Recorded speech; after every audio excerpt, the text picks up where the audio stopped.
Your job as an actor. You're probably thinking, well, Lenata, for the last 4 lessons you've told us my job is to know my lines, show up on time, and do a great job and book it. And yes, that is absolutely your job, but your job extends a lot further than that. And frankly, the stuff I'm about to tell you is what might also help dictate how well you do the other stuff and, booking and getting in the room. Honestly, your biggest job is taking care of you, this instrument. You have to physically and emotionally prepare yourself to the best that you can, especially given that this is a kind of feast or famine kind of career. There will be whole periods when you're working a lot and it feels good, and then all of a sudden, for whatever reason, things run a little dry. And it may not even necessarily be about you, but the table turns and now all of a sudden you're going long stretches without work. And so, especially during those times, what are you doing to make sure that you're not letting your ego take over and start making you feel bad and worthless and wondering whether or not you should be doing this? While it's always good to ask yourself that question, always good to revisit your why and make sure you're still invested and moving in the directions you want, you don't want to get so mired with that feeling of not propelling yourself forward that it then hinders you when the moment picks up again and you're back in the room. You want the same sort of energy to carry you into the room. So what kind of things can you do to keep you focused when things are slow or when things die down, or just in general to keep you well-tuned? Well, as always, I'm going to recommend that you go back to taking some classes. Classes are always a good way to sort of tune in, go back to the basics and relearn and fortify that foundation. You can also learn some new things. Take a class you haven't taken before. Take a class with a teacher you haven't had an experience with. That'll definitely sort of keep you on that track, especially if things are kind of dried up right now.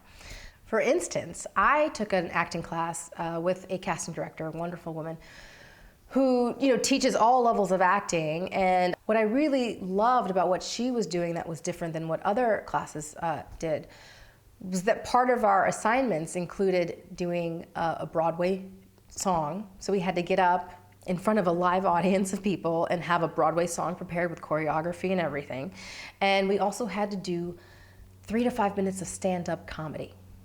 Now, if any of you have ever tried to come up with a comedy set, you will find that it's hard. That is, people who do that, kudos to them, because it takes a really unique type of person to do that every day, and especially as a career. But what I found is that it made me sort of look into myself and find some things about me that I hadn't even considered could be funny and could be interesting. And at the very least, it sort of broke that wall of nervousness about having to do something out of your comfort zone. That was completely out of my comfort zone. I think for most of us in the class, it was out of our comfort zone. And hands down, I think it's still one of the best experiences I ever had. So I really recommend, trying something like that, taking an acting class that's going to sort of turn acting on its head and make you maybe experience different aspects of acting that you wouldn't even normally consider. Anytime you can get together with fellow actors and do your own projects. I was once part of a group of female actresses who got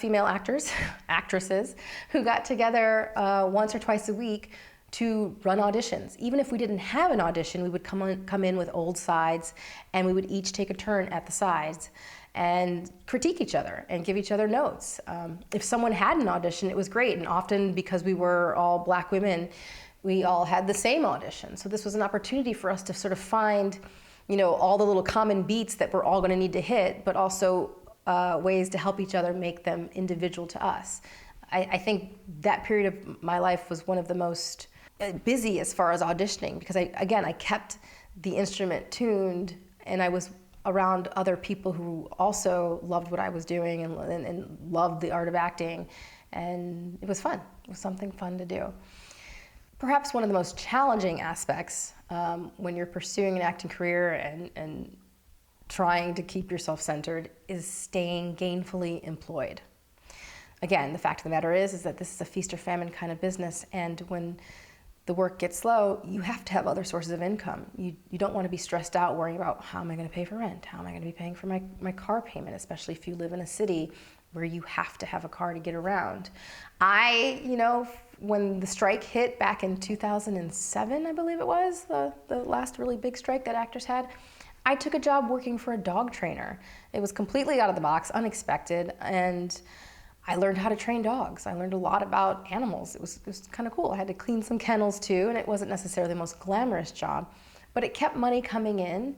And as soon as things started to pick up again, and as soon as I was ready to sort of take the harnesses and go for it, I was able to jump right back into acting. I think about this story about Jeffrey Owens. If any of you have ever watched The Cosby Show, we know him as Elvin. Recently making headlines. He was on this hit show for a lot of years, and because of circumstances completely out of his control, they stopped airing it and pulled it from every station where it was syndicated. And the income he was making was he could no longer live off of that income. Luckily for him, he's the kind of guy who had a number of other interests. He taught acting, but he was also working at a Trader Joe's, and someone snapped a picture of him, and it became this big deal about, oh, look at this guy fallen from grace, used to be on this big show. But the reality is, the majority of actors, most of us, and even some of the really famous ones, when they first started, had to have other little odd jobs to keep them afloat. This is the way of the business, and you shouldn't feel any shame in having to work. It's good to work. It's good to keep yourself busy, and of course, it's good to make money. There are a lot of options out there for different types of work, especially this day and age, from tutoring kids to walking dogs. Keep yourself open and don't be afraid to make use of them when you need to. So as long as you are working and you have a little bit of income coming in to keep you afloat, it's also important to make sure you keep all of those tools and resources that you and your agents and representation use to promote you up and going and current. Headshots need to stay current. Now, I'd say if you haven't gained or lost a considerable amount of weight and you haven't grossly physically changed in some way in your face or something, your hair, you probably don't need to get headshots more than every 2 to 3 years. That being said, in this day and age of digital and casting directors sort of seeing everything on the computer, you might want to get headshots once a year, maybe once every year and a half, just to sort of switch up the look. I actually once had a span of like 3 or 4 years with my headshots, and there was nothing wrong with my shot. I looked exactly the same. But my agents found that it wasn't new for the casting directors. They'd seen it, they'd known it, and they'd known it for the last 3 or 4 years. So just to sort of shake it up and give them something different to look at so that they could say, oh, you know what, we haven't called it out of Washington in a while. So by getting new headshots, I kind of, shook it up a bit and, made myself memorable again. So definitely consider that when you're going out for your renewing headshots and how often you think you need to get them. We haven't talked about Reels yet, and I mentioned it in a previous lesson. Reels are another wonderful resource to sort of get your work out there so people can see what you've done, what you're capable of, maybe what your range is as far as acting. Reels can be a little tricky though. If you don't have a lot of work, you want to be careful what you put on a reel. Quality over quantity, always. Pick out the best, even if let's say you've only been on 2 or 3 shows. If you can, put together 1 minute to 2 minutes of something really good, it'll be worthwhile.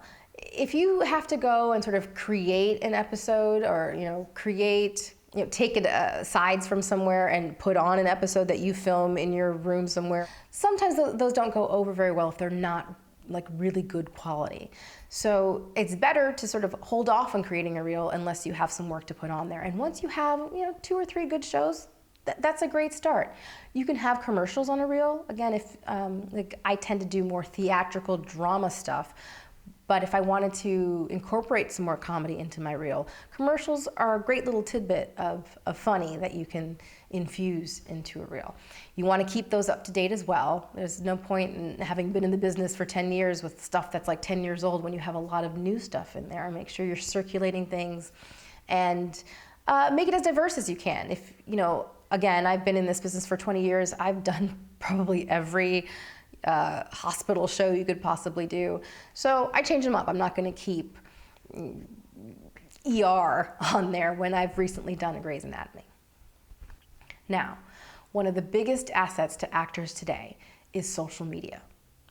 When I started acting, there wasn't any Twitter or Facebook. There really, I don't think, other than email, there weren't even cell phones. That's how old I am. Now, in like one tweet, you can tell anybody about any show you're about to be on. You can talk about, maybe you've come up with a little show that you and your friends have filmed together. Maybe you have a pilot. Anything you want to promote about yourself that is going to be noticed and help your career, you can do it in like 2 seconds, and you should utilize that.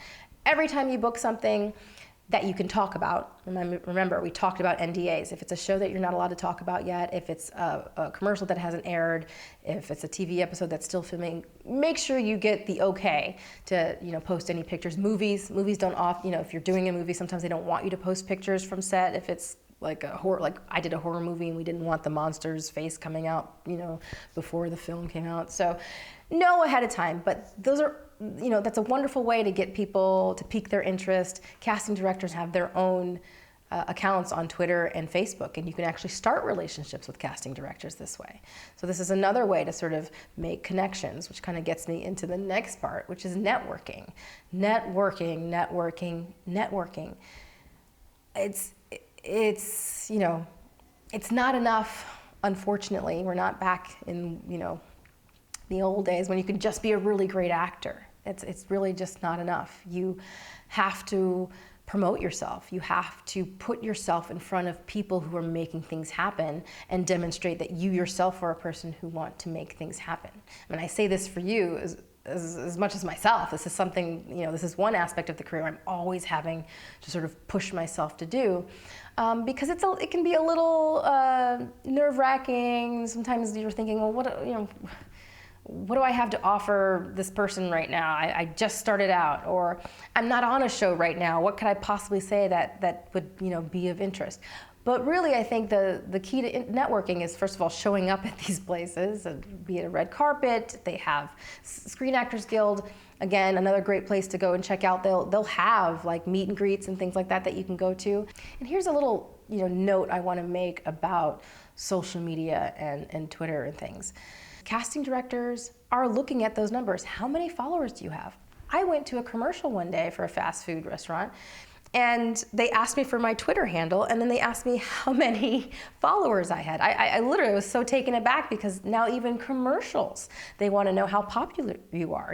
Are people going to notice you and therefore, want to buy the product that you're selling? So again, really important to, at the very least, have one. Have the accounts and occasionally post. Work up to learning how to post. I've learned that you can even pre-post, meaning you can already decide what it is you want to say and decide which posts are going to go out on what days, and it will self-post it for you without you having to actually go on and do it each time you want to post. So learn how those different applications work. They can only help you. Now let's say you've been working a minute and you're seeing some growth in your jobs and you're getting bigger projects, or you are kind of on the cusp of maybe having some big stuff happen and you just want to get a little more noise out there about you. What can you do to sort of help sort of boost your notability and maybe get some people talking about you?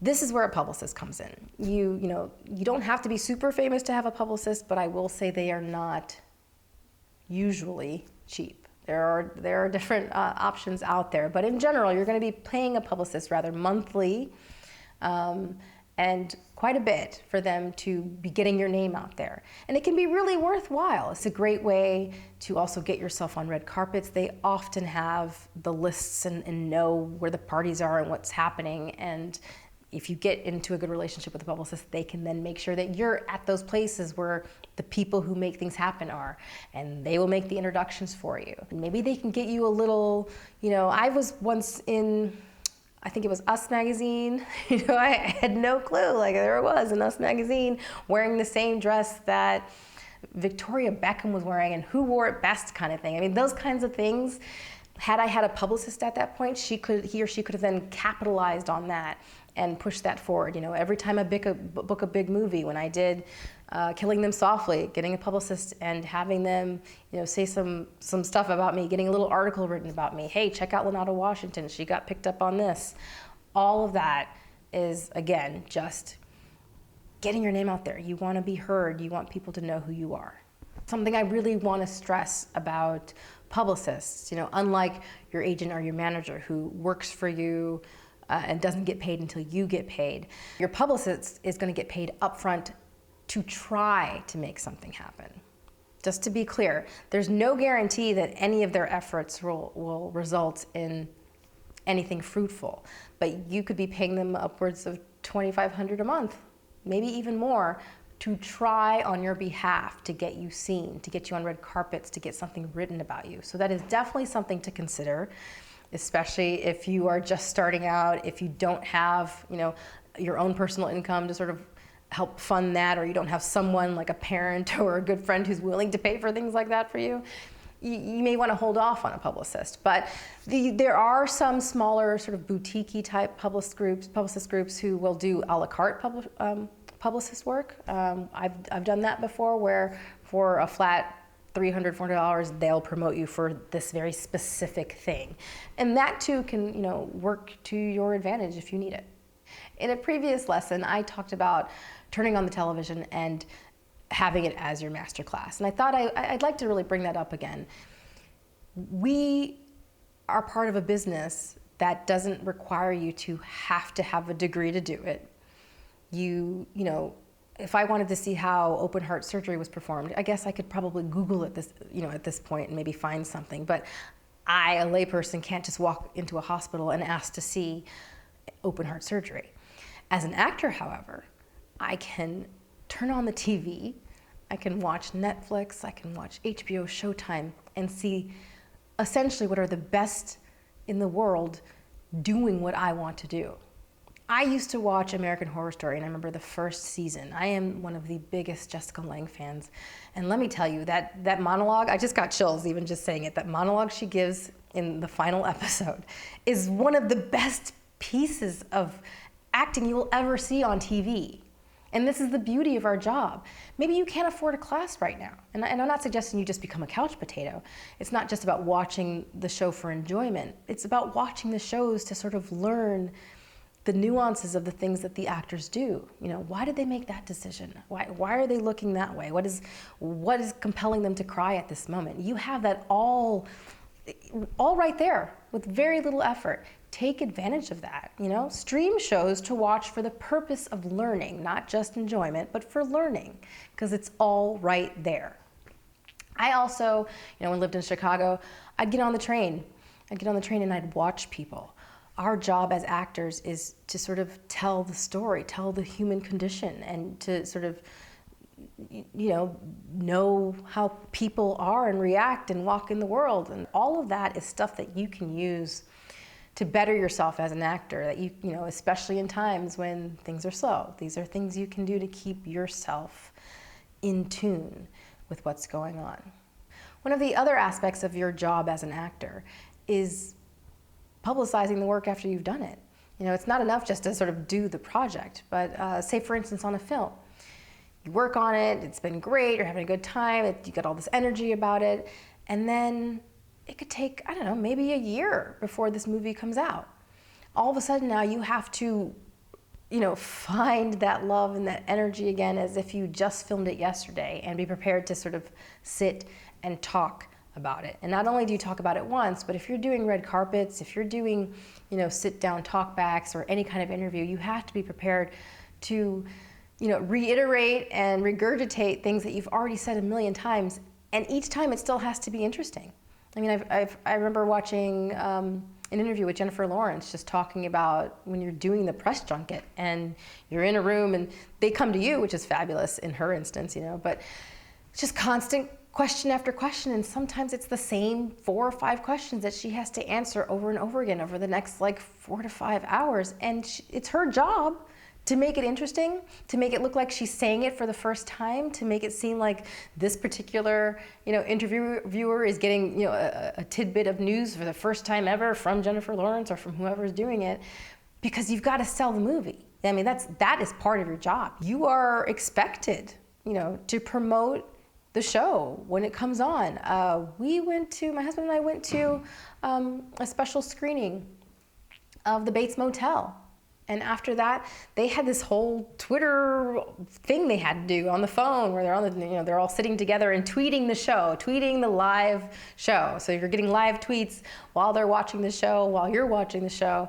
This is all written into your contract. So yes, it is your job to publicize the work that you do. And sometimes you are actually contracted to publicize that work. Okay, it's time for the bonus. I talked to several professional actors so that they could share with you their own personal insight about what they think an actor's job really is. So, as the CEO of you, I like to call myself the CEO of, Lenato Washington Entertainment, right? What do you think is the business that you need to do when you're not acting? Perfect. I love the CEO thing. I have a thing that I've said forever. We're a salesman and we have one product, and that's us. So what do you have to do to promote you, right? I think you have to live as clean and honest a life you possibly can, because there's so much trauma, and I've totally failed in that, okay? So I'm just gonna say, I've completely failed in that. Maybe you'll write a book and let us know all this. I'm only talking from experience, but I've always said you want to do that, and I work on doing whatever I can to, because you have one product, so you have to treat this product. This is your body temple, so health-wise, you want to treat it as best you can. You want to do whatever you can. There's things I could say that would probably just alienate a lot of people. I don't drink, I don't do drugs, I eat really healthy, I eat pretty clean, and I try to read, I try to hang out with healthy people that I know are benefiting my life, and that I'm benefiting theirs. I want to be a benefit to people. I don't want to be something that brings people down. I want to be something that people go, we can count on him. He'll show up early, he'll be prepared, he'll do his job, and he'll be good at it. And so we know we can, that's good. You want to have that kind of reputation. I think the times and the business is changing so much that people have learned that there's so much value, and life is too short for films and just in general, that people need to be team players and need to work with things. Doesn't mean you can't be super creative and sometimes not get angry or passionate about something. I love all that. And it's a collaboration, and collaborating is acting. This shift, I'm trying to bring some theater back into my world, because we do have some of the money jobs with TV and voiceover that pay rent, but theater's hard. So it's been interesting, I haven't been challenged in a while. And so being challenged, where I can I still bitch and moan and complain, because if you We're want actors, that's what we do. If you want to hear an actor complain, give them a job. Right. Why am I called so early? Oh, why is it there's no vegan sausage? What is with us? We get a job and everyone complains. I'm like, shut up. Yeah. Even doing I did a friend's web thing yesterday because I was available, and I always do believe, if you are available, say yes to someone who thinks that your presence, come on, Yeah. No, I can't do it. Why? Because I'm shooting Crazy X. Oh, go get your money job. Great. Why can't you do it? Because I'd rather stay at home. I don't know. That doesn't sit well with me. If I'm available and to tell someone's story, do it. And they were and a friend, Megan, she was like, thank you. I'm like, Megan, what if I need you? Right. For yours. So, and I was available, so say yes. So that's been nice. But regardless, I just do want to touch on be challenged, because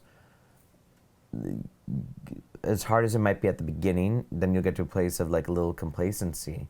And I do talk with Rizwan Munji, who's on Outsource with me, and he's recurring on 3-4 shows like Mr. Robot, Schitt's Creek, and The Magicians. And we do say something this is the only thing we can do now. In our 30s into 40s, okay, this is our job. Right. And there were moments there where I was just I don't know if I like it. A couple years there. And now I think being challenged again, Awakens something. It does. what I've always found is that if the job that I get is to go on set and work, which is what I like and what I want to be doing, the reason that you get such a great opportunity is that then you have to go to your other part of the job is to represent your The work you've done. Right.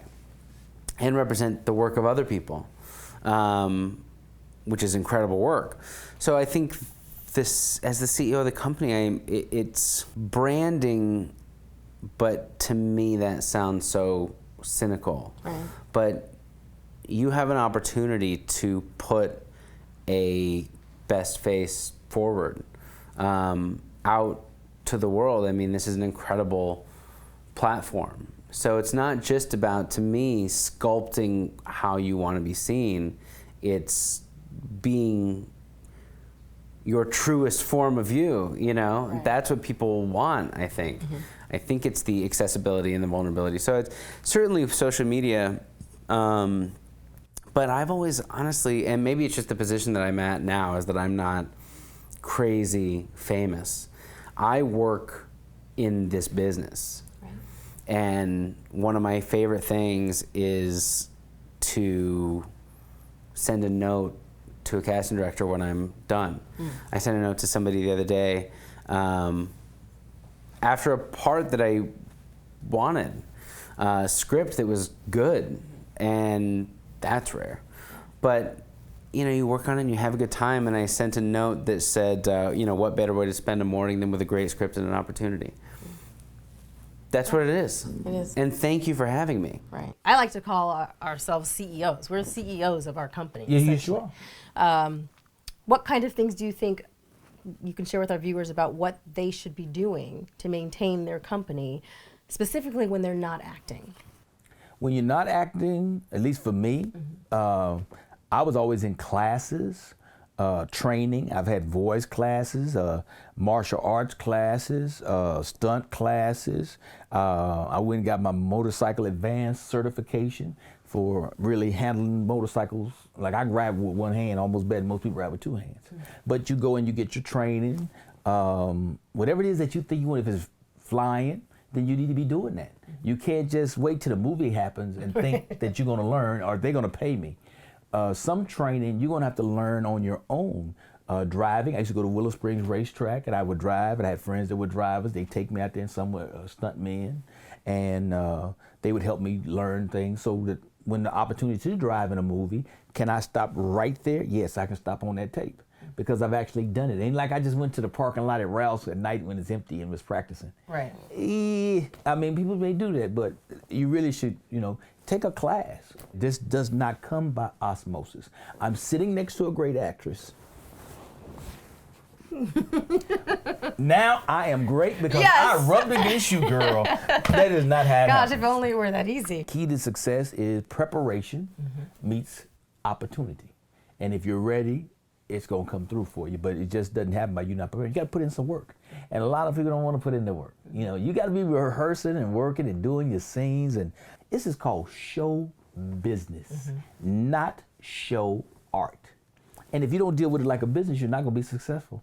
Like, so in terms of business of the business, in terms of acting itself, it's being in class, not always being in class, but like getting the reps in. So being in class or getting together with friends and breaking down scenes and working. But another huge thing is creating your own content. And if that's a one kind of thing that I, you know, even wish that I had done when I first moved here, was create my own content and tell your own stories and learn how to write or practice writing. That is something that you can do because that is something you can do without anyone telling you to do it or giving you permission to do it. You can grant yourself permission to wake up and create. You know, I try to just I don't want to sound like a jerk, but I just try to like live an artistic life. So I had a really interesting conversation one time. I went in for a casting director who I hadn't seen in years. And I hadn't been acting much, but I've been playing a lot of music. I was trying to cut an album at the time that didn't work out. But when I got there and I saw her and I did the audition, she's like, "What you been doing lately? That was great." And I'm like, she's like, have you been working? I'm like, not really, but I've been making a lot of music lately. And she's like, I can tell. She's like, yeah, it's like something's flowing in you. And I don't think I got the job, but it was a nice thing for her to say. Right. So I just try to keep creative. Hence, actor, writer, director. Yeah. I like to write, like even like from writing bad poems. It's at least like creating something. So from trying to build a table, that's creating something. So I try to keep as creative as possible. So, film actors, TV actors, theater actors, we're constantly told to stay up on social media, there are things that we can do to help promote ourselves. There are things that we do to upkeep the life of the actor, our business. We are the CEO of us, right? Yeah. So as the CEO of your voice, world, is there something that you similarly do? There is definitely a massive plus side to social media and self-promotion and whatnot. I'm not necessarily that good at it, but I've got friends who are. And it's just, they're just a barrage of posts and photographs and things and building your fan base.